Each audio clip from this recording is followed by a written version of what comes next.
Anna Mays is here with me. I'm Pastor Zach. We're here in my office where we record armchair preaching every single week. Typically, Pastor John is here. One of our other preachers is here. But today, we are talking about something special related to kind of how we live out the gospel message for people. Because for those that don't know, I know it's Columbus Day. I know it's Indigenous Peoples Day. But it's also World Mental Health Day, and Anna is on staff here, but she's also a big part of one of our ministries that addresses some of the mental health issues that are happening in our community and around the world, and that ministry is called Celebrate Recovery. But before we get into what Celebrate Recovery is, Anna, I want you to tell me, why is it so important for you to see the church address issues related to mental health? Yeah, so I think mental health has always been something that I have wanted to advocate for. I went to school for psychology, for a counseling degree, and so I was very aware of just how many people needed that kind of support, especially coming from the church. I think it hit closer to home about 6 months ago when I was diagnosed with PTSD. And so something that I had read about and helped others with, I never realized would be something that I was struggling with myself. And so the church stepped in, and through counselors and just church family and Celebrate Recovery, that made that transition of kind of learning what that looked like and getting to a better place in life just so much easier. Yeah. And so it's been truly an incredible experience to just journey alongside my church family, my church staff, all those kind of things as I get to a better place in life. Yeah. And Celebrate Recovery, for folks that maybe have heard about it, why don't you tell folks a little bit about what Celebrate Recovery is, just from like it's a national, an international really ministry. Why don't you tell the folks what Celebrate Recovery really is? So Celebrate Recovery is at 37,000 churches now. It's a 12-step program for people that are going through hurts, hang-ups, and habits, which is all of us. And it's a worship service. My favorite way to explain it is if the church is a hospital for sinners, Celebrate Recovery is the ER. And we all need a trip to the ER sometimes. And so it's just a truly incredible group of people. They spend some time in worship, they fellowship together, they break bread and have dinner together, and then they break out into small groups based off of some of the things that they're going through, whether that be mental health, whether that be eating disorders, relational issues, divorce care, grief share, substance abuse. And so we break off and journey alongside of people in a close-knit community where it's safe. Yeah. So when you say 12-step program, I think people immediately start thinking about substance abuse and chemical addictions and alcoholism, which that's part of it. Yeah. But Celebrate Recovery is really more than that. Yeah, right? And those 12 steps apply, I think, in every aspect of life. Some of those being admitting those areas in your life that you need help with. For me, it was PTSD. I, for a couple of weeks, knew something was going on and I was having some struggles, but did not want to admit that. And so when I did admit that, a lot of that became very freeing to me. And now I'm at a place where I can help other people.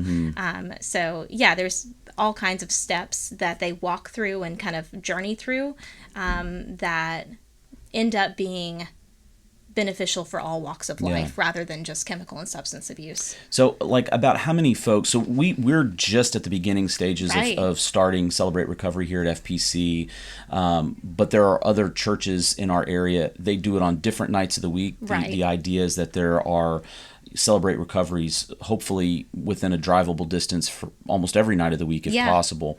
But how many folks would you say are at Celebrate Recovery for mental health sort of issues? Yeah, so the statistic that they have is 4 out of 6 people attending Celebrate Recovery are there for reasons other than substance abuse. Wow. So that's relational needs, that's mental health needs, things like eating disorders. And so a good majority of people that are there are not there for substance abuse. It's actually for things that are heart or mental health related. Which really, I think, surprises a lot of people when they show up. Yeah. You know, and I've heard, you know, people that have gone to some of our other churches in the area, and they've been there and they said, well, I just, even though we've said it many times over, and even though other churches say it, it always surprises people when they show up and they see, wow, you know, they're dealing with, you know, the loss of a spouse, or they're dealing with a divorce situation, or they're dealing with something like PTSD or anxiety and depression, which is kind of a massive issue right now. A huge issue. Yeah.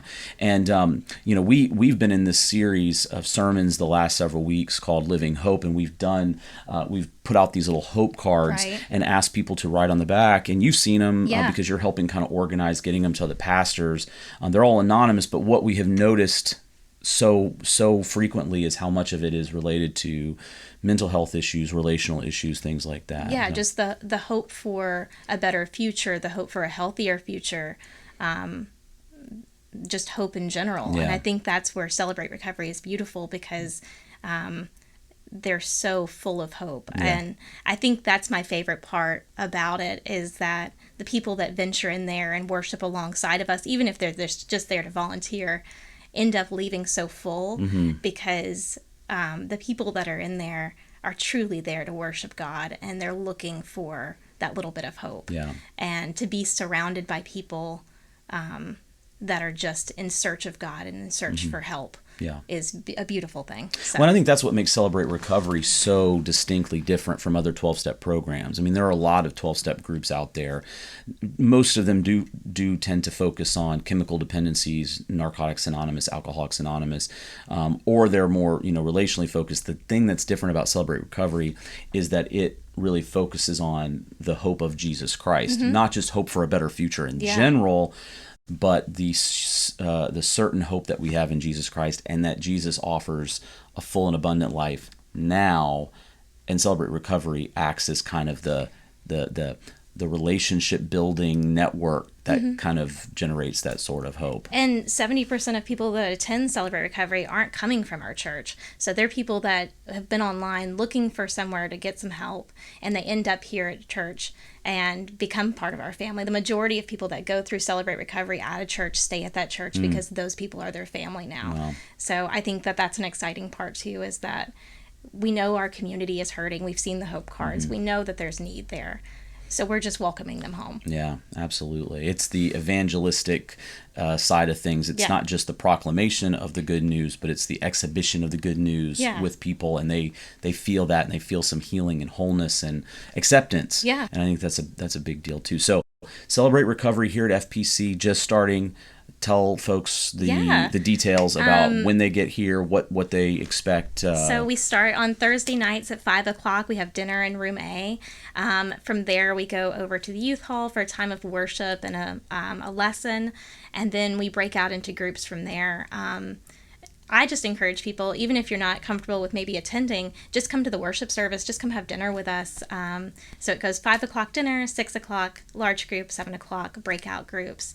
But we'd love to have you. I know I will be there. I'm ready to have some people show up. We're expecting a big crowd this Thursday, so we're just excited. Yeah. So, folks, we're here at FPC to try to help folks through every stage of life, and Celebrate Recovery is part of that. And on this World Mental Health Day, we do encourage everybody to, in whatever way possible, find that help, find the people to talk to. We are blessed here with Celebrate Recovery. We're also blessed with St. Andrew's Ministry, Dr. Paul Suich, who does more personal one-on-one counseling. So, if that need is in your camp, we do our best. We're stumbling along. We're not perfect, but we do encourage folks to just find that help and to find that hope in Jesus Christ, especially. Yeah. Well, thanks, Anna. Thank you. And we hope to see everybody on Thursdays and on Sundays, and whenever else you can get here. Whenever you can be here. That's right. Thanks, everybody, and we'll see you next time.